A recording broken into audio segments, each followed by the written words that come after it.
Hi, my name is Erin DeFort. I am the Vice President of the SnoValley Chamber of Commerce.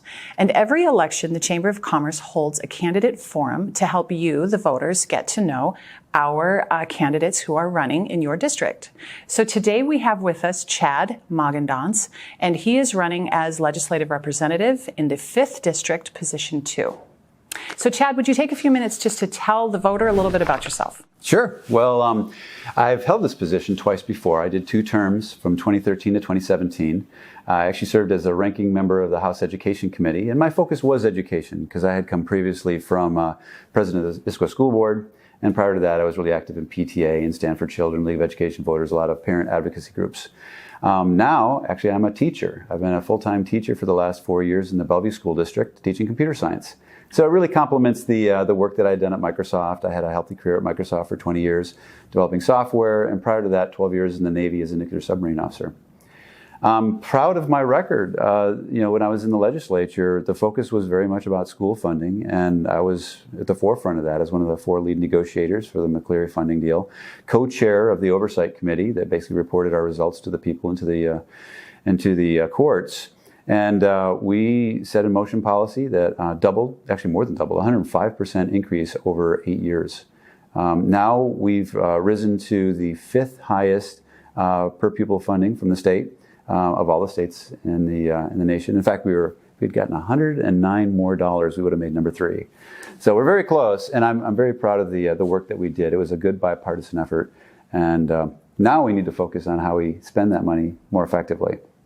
As a teacher, I've seen firsthand how we've lost so much ground due to the COVID lockdowns and remote learning. You've seen the ideal of high school. So our high school percentage of kids meeting standard in math, for example, which is really important for computer science, dropped from 50% in 2019, which was already bad, to just 30% last spring. And so we have a lot of work to do to make sure that we make up that difference, and ignoring the problem isn't going to solve it.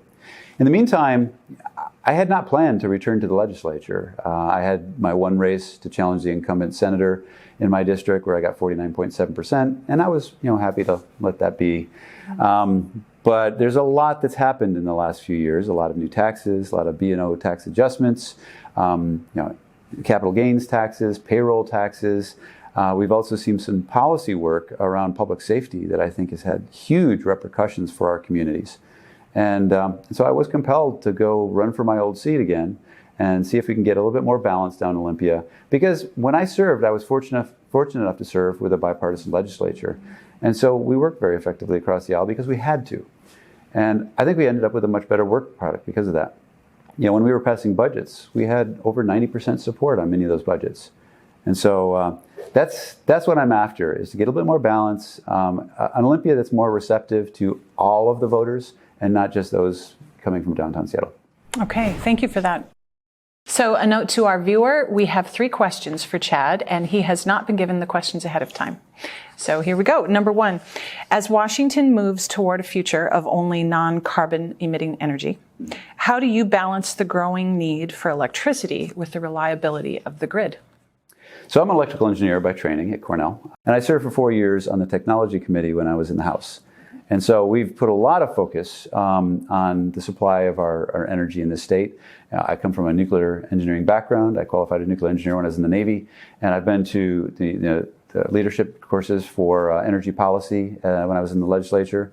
I'm very proud of the fact that we have one of the greenest and cheapest electrical grids in the nation, just because of some investments that we made a long time ago in hydro. But we still need to be able to maintain the infrastructure so we can get that electricity safely to our communities that need it. And nowhere is that more apparent right now than in California, where the neglected infrastructure of their electrical grid has been causing forest fires and brownouts, things like that.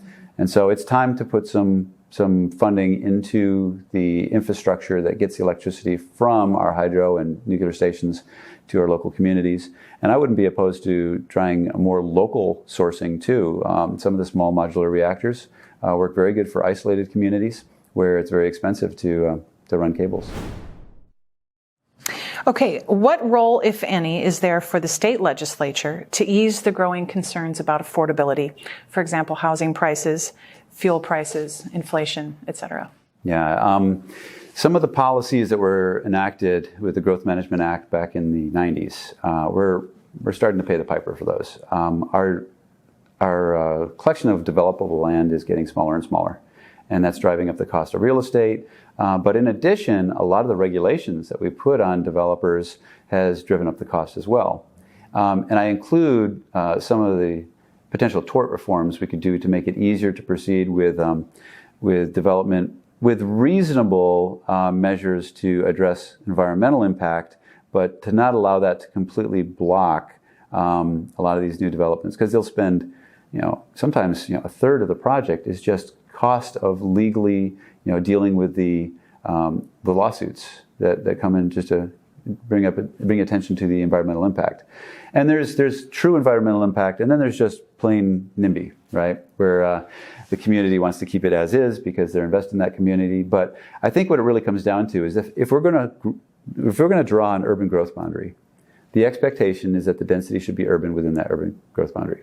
Okay, and that means that we have to look at rezoning a lot of these areas that are single-family housing units right now. And maybe we redraw the lines if those communities truly do not want to have urban density. And that will give developers some flexibility in those areas as well. I was co-chair of the school siting committee, and we were dealing with this all the time, trying to find locations to build our schools.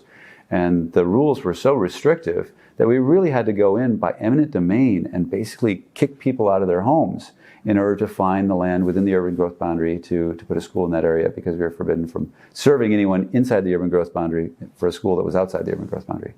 So those kind of regulations, I think, it's time to revisit those and see if they make sense, see if they achieve the long-term goals of the Growth Management Act program. Yeah. Okay, thank you. Washingtonians have become increasingly concerned about community safety. Mm-hmm. What steps can the legislature take to help in this area? So there were two bills that were enacted in the name of police reform short after the George Floyd riots. And my opponent sponsored both of them. And they prevented police from pursuing criminals in a lot of cases. And also, if you had a suspect in place, there were new rules about whether you could detain them. It made it very difficult for police to enforce the law. And so you're seeing, reports coming back from the state troopers saying that, in this month we had 1,000 people pulled over just take off because they know that the trooper couldn't pursue them. You have people calling into 911 saying there's a trooper pursuing me. He's not allowed to because House Bill 1054 says he's not allowed to. And so the criminals are becoming very savvy about how to work the system. And you're seeing it in downtown areas. If you look at downtown Seattle around 3rd Avenue, you're seeing some horrible situations that are due to their inability to enforce the laws. In that case, there's actually two other contributors. The Blake Amendment, which was a Supreme Court decision that dealt with the technicality about how we prosecute hard drug crimes. There was a pretty legitimate technical fix that could have been enacted, but instead they used it as an opportunity to decriminalize hard drugs. And so now they're no longer felony, they're misdemeanors, and you need a certain number of warnings before you can actually book them on a misdemeanor. And then the second thing is that the attorneys quite often don't prosecute them. They just, revolving door right back onto the street.